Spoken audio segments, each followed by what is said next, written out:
আজকে একটি সমঝোতা স্বাক্ষর করল। এই অনুষ্ঠানে শ্রদ্ধেয় সভাপতি আমাদের ছোট ভাই এনায়েত। আজকে আমরা সালাউদ্দিন, আবু সাইদ এবং এনায়েত সাহেবের বক্তব্য শুনলাম। এর পিছনে কিছুটা ইতিহাস আছে। যখন কোটা আন্দোলন হলো তখন তারা বেরিয়ে আসলো কোটার জন্য।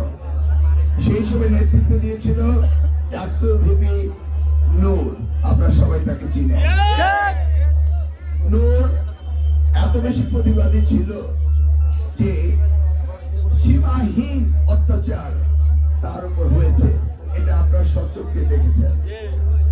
আস্তে আস্তে নূরের দল হতে থাকলো এবং পর্যন্ত নূরের দল এনআইদের নেতৃত্বে প্রত্যেকটি ইউনিয়ন, প্রত্যেকটি ওয়ার্ড কমিটি গঠিত হলো। আমি কেন এই দলকে প্রথম থেকেই সমর্থন করতাম? কারণ আমি শহীদ জিয়ার রাজনীতি করি, তিনি বহুদলীয় গণতন্ত্রে বিশ্বাস করেন। সেই ক্ষেত্রে নূর যে দলকে প্রতিষ্ঠিত করছে, সেই দলের শাখা যদি কচুয়ায় হয়, তাহলে আমি মনে করি যে বহুদলীয় গণতন্ত্রের কনসেপ্টটাকে আমরা আরো ভিত শক্ত করলাম। আপনাদের মনে আছে নিশ্চয়ই 2018 সালে আজকের মতো এই মুক্ত বাংলাদেশ ছিল না, তখন ছিল ফ্যাসিস্ট সরকারের বাংলাদেশ। সেই সময়ে আমাদের ছাত্র দল বা অন্যান্য দলগুলো রাজনীতি করতে হিমশিম খেত। সেই সময়ে শিবির অর্থাৎ জামাতকে নিষিদ্ধ করা হয়েছিল, মনে আছে আপনাদের? ঠিক তেমনি একটি সময়ে আমি চিন্তা করেছি যে এই কচুয়ায় যদি নূরের দল প্রতিষ্ঠিত হয়, গণ অধিকার প্রতিষ্ঠিত হয়, তাহলে আমার এই এলাকার ছাত্ররা অনেকে এই দলে আসবে, ছাত্রলীগে যোগদান করবে না।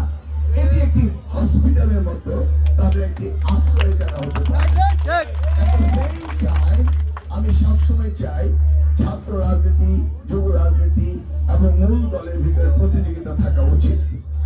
আমরা কখনো ছাত্রলীগের সাথে ছাত্র দলের কম্পেয়ার করা যায় না, কারণ ছাত্রলীগ একটি গুন্ডা দল। গণ অধিকার পরিষদ যে ছাত্র সংগঠন রয়েছে, এরা নিশ্চয়ই মাস্তানির দল না, গুন্ডামির দল না। আমি চেয়েছি কচুয়ার পরিবেশ সুন্দর থাকুক এবং সকলে মিলে রাজনীতি করুক এবং আমাদের নতুন প্রজন্ম সুন্দর রাজনীতি করুক। সেই জন্য আমি তাদেরকে নৈতিক এবং মানসিকভাবে সমর্থন দিয়েছি। সেই সময় আমি তাদের প্রধান নূর আমার সাথে প্রতিনিয়ত কথা হতো, তার সাথে আলাপ আলোচনা হতো এবং আমি বিএনপির সাথে একটি সংযোগ স্থাপন